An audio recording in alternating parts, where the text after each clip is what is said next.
Hello my dear students, welcome back to the YouTube channel of Chahal academy. मैं हूं सुप्रिया सिंह और आज हम डिस्कस करने वाले हैं UPSC prelims history question of the year 2010। हम 2024 तक डिस्कस करेंगे। हम 2009 तक ऑलरेडी डिस्कस कर चुके हैं। आप इसकी सारी क्रोनोलॉजी हमारे प्लेलिस्ट में भी देख सकते हो, जो कि चहल एकेडमी के यूट्यूब चैनल पे आपको प्लेलिस्ट सेक्शन में मिल जाएगी।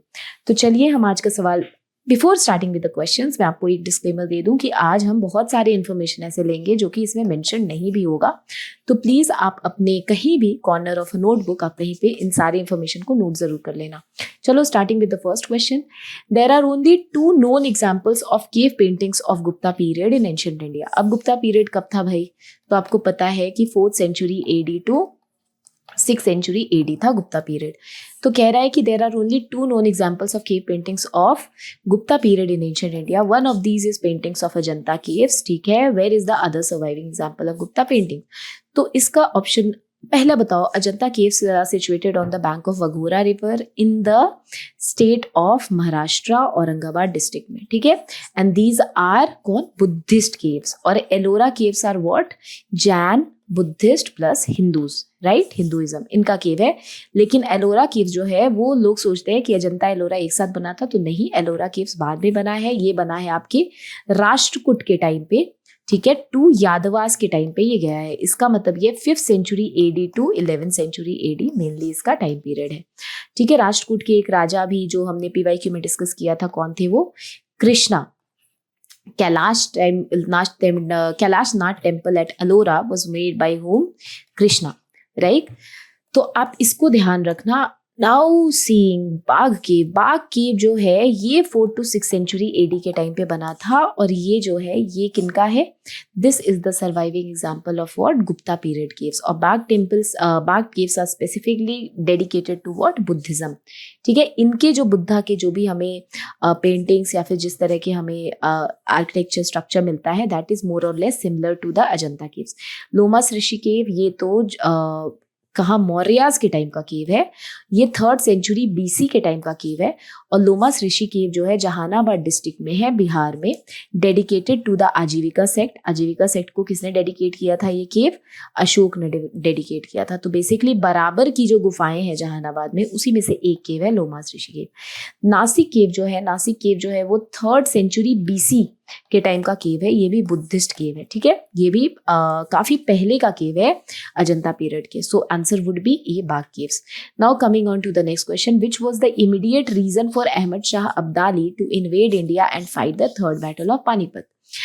पहला, he wanted to avenge the expulsion by Maratha of his viceroy Timur Shah from Lahore. तो मैं आपको बता दूं कि अहमद शाह अब्दाली जो है लाहौर से अहमद शाह अब्दाली जो है उनके कौन थे? वाइसरॉय थे तिमूर शाह। और वाइसरॉय ही नहीं थे, इनके बेटे भी थे। ठीक है, और मराठास ने बैटल करके, फाइट करके तिमूर शाह को क्या करा दिया था? लाहौर से भगा दिया था। इसी का बदला लेने के लिए अहमद शाह अब्दाली ने 3rd बैटल ऑफ पानीपत 1761 में, जो कि अहमद शाह अब्दाली और किनके बीच में हुई? Maratha. As a result to the battle क्या हुआ था? मराठा बुरी तरीके से रुइन हो गए थे और इनमें जीत किसकी हुई थी? अहमद शाह अब्दाली की जीत हुई थी। सो आंसर वुड बी ए। ठीक है, आपको नेक्स्ट ऑप्शन भी यहाँ पे पढ़ने की जरूरत नहीं है। Going on to the next question, among the following who was the proponent of bhakti cult? Nagarjuna का आपने सुना होगा कि ये क्या थे? एक Buddhist monk and philosopher, right?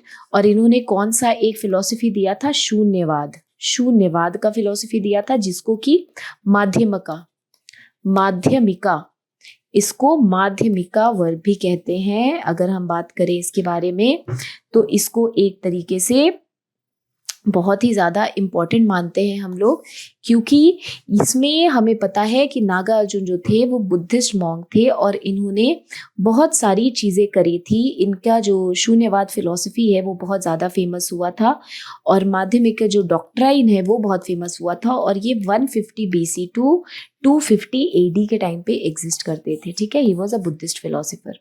अब हम देखते हैं त्यागराज के बारे में। तो त्यागराज हमें पता है कि ये एक कन्नड़ा पोएट थे, राइट।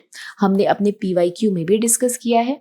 उसी तरह से तुकाराम कन्नड़ा पोएट थे और ये कौन थे, एक भक्ति पोएट थे। तुकाराम और वल्लभाचार्य हमने बात करी थी इसके बारे में, वल्लभाचार्य के बारे में, कि वो एक भक्ति सेंट थे, है ना। एंड ही वॉज लाइक, हमने अगर आपको याद होगा कि शंकराचार्य, माधवाचार्य, वल्लभाचार्य, चैतन्य महाप्रभु, इन सब के बारे में डिस्कस किया था कि कोई द्वैतवाद, कोई अद्वैतवाद। So basically Vallabhacharya belong to what, Vallabhacharya belong to the bhakti sect. तो basically he was a bhakti philosopher. अब उसके बारे में, अब तुकाराम जो थे वो साउथ इंडिया, महाराष्ट्र से, वो भी एक भक्ति सेंट थे। तो इसका आंसर हो जाएगा क्या, ये हो जाएगा, क्योंकि ये भक्ति सेंट नहीं थे, ये कौन थे, एक बुद्धिस्ट मॉन्क थे।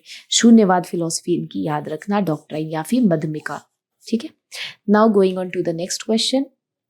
अब हम देखते हैं अपने नेक्स्ट क्वेश्चन को। नेक्स्ट क्वेश्चन है हमारा question number 4। By a regulation of 1793 the district collector was deprived from his judicial power and made the collecting agent only. What was the reason of such regulation.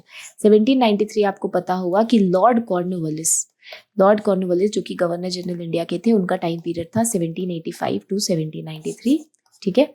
अब यहाँ 86 sorry. अब यहाँ पे जो Lord Cornwallis हैं, इनको कहा जाता है father of civil services in India, father of civil services in India, क्योंकि इन्होंने बहुत ही एफिशिएंट बनाया था सिविल सर्विसेज को। पहला काम जो इन्होंने किया वो 1793 के पहले क्या होता था कि जो डिस्ट्रिक्ट कलेक्टर होता था, he was responsible for 2 thing. पहला collection of the revenue and second is the judicial administration. इन्होंने देखा कि डिस्ट्रिक्ट कलेक्टर बहुत ही ज्यादा पावरफुल हो गया था और वो कहीं ना कहीं दोनों ड्यूटी अच्छे से नहीं निभा पा रहा था, एंड ऑल्सो अपनी पावर का वो मिसयूज भी कर रहा था। So to bring back this, to eliminate this evil or this kind of derogatory thing which was existing, to make it more efficient and better in working and functioning, इन्होंने क्या किया था, डिवाइड कर दिया था जुडिशियल पावर जो है वो, he took it away from the district collector, और अब बस कलेक्टिंग एजेंट का काम था डिस्ट्रिक्ट कलेक्टर का। तो ए ऑप्शन देखो, Lord Cornwallis felt that district collector efficiency of revenue collection would enormously increase without the burden of other work. नहीं. Lord Cornwallis felt that the judicial power should compulsorily be in hand of European while Indian can be given job of revenue collection. No. Lord Cornwallis was alarmed at the extent of power concentrated in district collector and felt that such absolute power was undesirable in a person.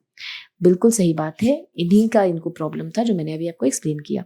The judicial work demanded a deep knowledge of India and a good training in the law. Lord Cornwallis felt district collector should have proven no. So basically the answer is C, ठीक है।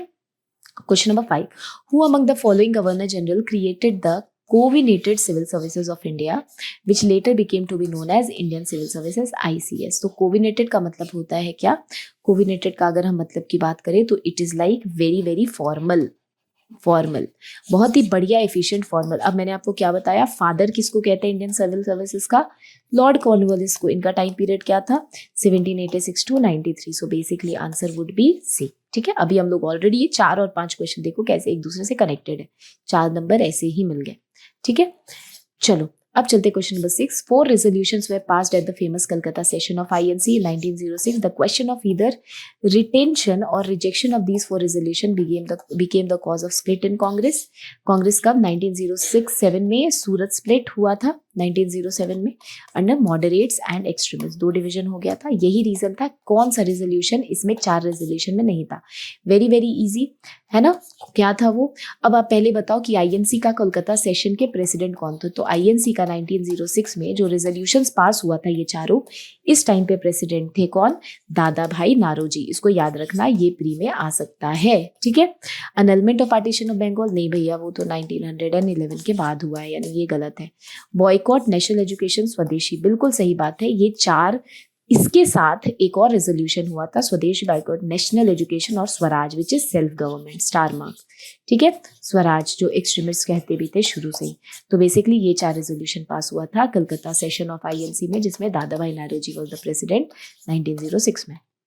Going on to the next question, what was the immediate cause of the launch of Swadeshi movement? क्या immediate cause क्या था, तो आपको पता है, partition of Bengal by Lord Curzon। A would be the correct option। Lord Curzon का time period आपको पता होगा, हमने बहुत बार डिस्कस किया है, 1899 to 1905। Going on to the next question, consider the following statement. Dr. Rajendra Prasad persuaded Mahatma Gandhi to come to Champaran to investigate the problem of peasants. नहीं, ये हमने PYQ में 2 से 3 बार डिस्कस किया कि it was not doctor Rajendra Prasad, it was Rajkumar Shukla, जो कि 1916 में लखनऊ सेशन जब हो रही थी INC की, तो गांधी जी से मिलते हैं और उन्हें बोलते हैं कि आप हमारे बिहार आओ और वहाँ पे चंपारण और चंपारण में पिजेंट्स की स्थिति देखो, इंडिगो कल्टीवेटर्स की।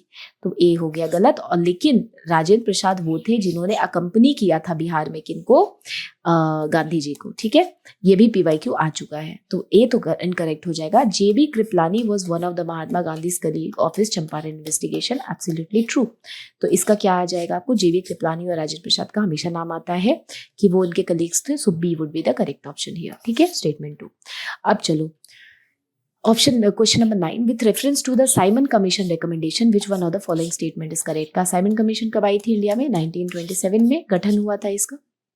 सो it recommended the replacement of dyarchy with responsible government. अब आपको पता होगा 1935 गवर्नमेंट ऑफ इंडिया एक्ट में प्रोविंशियल ऑटोनॉमी दी थी और कहा जाता है कि वो इसी के रिस्पॉन्स में दी गई थी, इसको एक्सेप्ट करने के लिए। सो बेसिकली ये सही है कि साइमन कमीशन ने बोला था कि आप जो डायरार्की आपने जो प्रोविंसेस में लगाई है उसको आप प्रोविंशियल ऑटोनॉमी दो और रिस्पॉन्सिबल गवर्नमेंट के साथ क्या करो, रिप्लेस करो, क्योंकि डायरार्की की वजह से सिचुएशन प्रोविंसेस में ठीक नहीं है। So this is the correct option, but बाकी देख लेते हैं। It propose the setting up of inter provincial council under the home department, no. It suggested the abolition of bicameral legislature at the centre, नहीं, इन्होंने कभी भी abolition के लिए नहीं बोला था। इवन इन्होंने तो बोला था कि भाई बाइकैमरल लेजिस्लेचर तो होनी चाहिए, रहनी चाहिए। ठीक है, इंटर प्रोविंशियल काउंसिल का भी इन्होंने कुछ बात नहीं करा था। It recommended the creation of Indian police services with provision for increase पे, इनका तो इनसे मतलब ही नहीं था। So basically answer would be A. Question number 10, for the Karachi session of INC 1931 में कराची सेशन हुआ था, ये हमने ऑलरेडी PYQ में डिस्कस कर रखा है। आप बताना कि ये जो सेशन था इस टाइम पे ब्लैक फ्लैग किसको दिखाया गया था और क्यों दिखाया गया था, ये आप कमेंट में बताना, मैंने आपको PYQ में बताया। प्रिसाइड इसको किया गया था किसके द्वारा, सरदार वल्लभ भाई पटेल के द्वारा, who drafted the resolution of fundamental rights and economic programme. ठीक है, आखिर किसने इस रेजोल्यूशन को ड्राफ्ट किया था, ये सवाल है, और presided the conference bye Sardar Patel. अब हम ऑप्शन देखते हैं, महात्मा गांधी, नहीं, रेजोल्यूशन ड्राफ्ट नहीं किया था। जवाहरलाल नेहरू, यस, इन्होंने रेजोल्यूशन को ड्राफ्ट किया था और ये हम ऑलरेडी PYQ में डिस्कस कर चुके हैं। सो यही सवाल फिर से आ रखा है। देखो कितना PYQ रिपीट होता है, 10-15 साल के PYQ डिस्कशन में हमें इतने सारे PYQ दिख रहे हैं जो हम ऑलरेडी डिस्कस किए हैं और वो रिपीट हो रहे हैं। At the 1931 Karachi session of Indian National Congress presided by Sardar Patel, the resolution of fundamental rights and economic program was drafted by Nehru ji. This resolution outlined the commitment of the Congress to protect fundamental rights including freedom of speech, equality before law and the protection of the minority rights. ठीक है, easy। अब इन्होंने क्या emphasis किया था, economic policy पे किया था, राइट, सोशल जस्टिस भी इनका फोकस था। और हम जो जितने भी रिफॉर्म देखते हैं, economic equality, fundamental right, equality before law, ये सब हम अपने 1947 में इंडिपेंडेंस के बाद जब 1950 में हमारा कॉन्स्टिट्यूशन फाइनली गठन होता है, ड्राफ्ट होता है, तो हम देखते हैं ये सारे पॉइंट्स उसमें मेंशन है। Now going on to question 11, consider the following statement. Bombay Manifesto signed in 1936 openly opposed the preaching of socialist idea. बिल्कुल, क्योंकि ये बॉम्बे मैनिफेस्टो 1936 में जो साइन हुआ था, ये बेसिकली बिग बिजनेसमैन के द्वारा जो है प्रपोज किया गया था। It evoked the support from a large section of business community from all across India. तो मैं आपको इसके बारे में बता दूं कि ये बिल्कुल ही गलत बात है, क्योंकि बॉम्बे मैनिफेस्टो में मेनली बिग बिजनेसमैन ही इंडिया के थे। सो ये इवोक जो कह रहा है ये इसको गलत बता रहा है। सो बेसिकली ऑप्शन क्या हो जाएगा, ए हो जाएगा। बॉम्बे मैनिफेस्टो कब साइन हुआ था, 1936 में, जिसने अपोज किया था सोशलिस्टिक आइडिया की प्रीचिंग।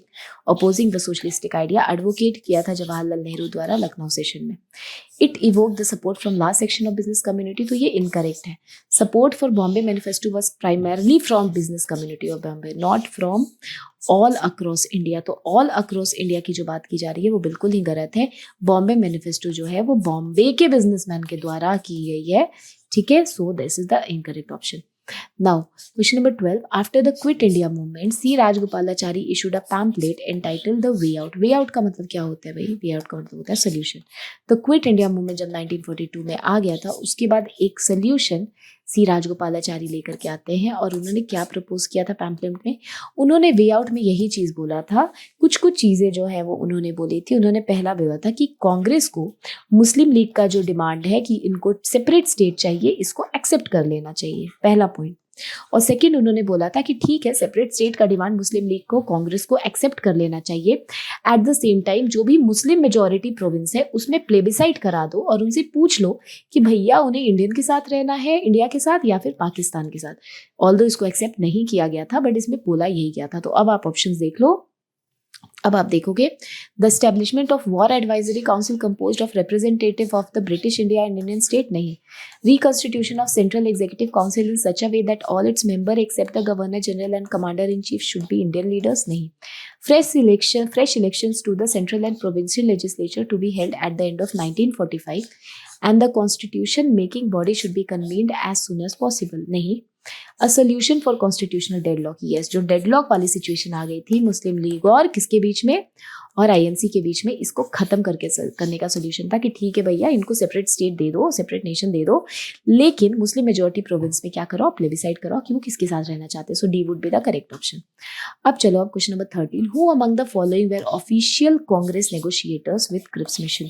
क्रिप्स मिशन कब आई थी, 1942 में। जब ये मिशन फेल हो गई उसके बाद ही हमने क्या देखा कि 1942 8 अगस्त में क्या हुआ, quit India resolution finally accept होता है और गांधी जी जो है क्विट इंडिया इसको अनाउंस करते हैं। तो इसमें कौन हो जाएंगे, गांधी जी तो इसमें है ही, इसका मतलब कि, लेकिन फिर भी आप सोचो कि नेगोशिएटर कौन थे। गांधी जी ने क्विट इंडिया मूवमेंट तो अनाउंस किया, क्विट इंडिया रेजोल्यूशन पास भी हुआ, लेकिन इसमें ऑफिशियल नेगोशिएटर जो थे they were basically Pandit Nehru, all the time he is there, right, and Maulana Azad. So basically the option would be सी।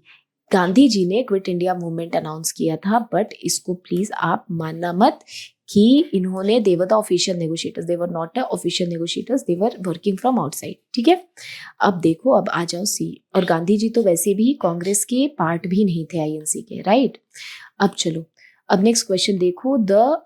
अब देखो, the Jain philosophy holds that the world is created and maintained by universal law, universal faith, universal truth and Jain philosophy believed in soul, obviously it believed in soul. ये कहता था कि nature, soul और matter, ठीक है, इनसे ही बना है पूरा दुनिया, लेकिन ये पूरी दुनिया गाइड होती है किससे, एक यूनिवर्सल लॉ से गाइड होती है, ठीक है। इसका मतलब जैनिज्म जो है वो किसमें बिलीव करता था, कर्मा में। आप अपने कर्मा को जितना मिनिमाइज करोगे उतनी जल्दी आपको क्या मिलेगी, लिबरेशन मिलेगी। इसीलिए मिनिमाइज करने के लिए इन्होंने 5 वॉज भी दिया था कि चीट नहीं करना है, किसी को मारना नहीं है, अहिंसा, सत्य, असत्य, अपारिग्रह, याद है। तो फिर basically Jainism believed in universal law, कि world is guided by universal law and everything depends upon what, your karma, ठीक है। So this is important. I hope आपको ये वाला डिस्कशन समझ आया होगा। This was a short and precise but very informative discussion. अब हम 2011 और उसके बाद 2024 तक यूपीएससी पीवाई को डिस्कस करेंगे। Thank you so much, have a great day, C you in the next video, thank you.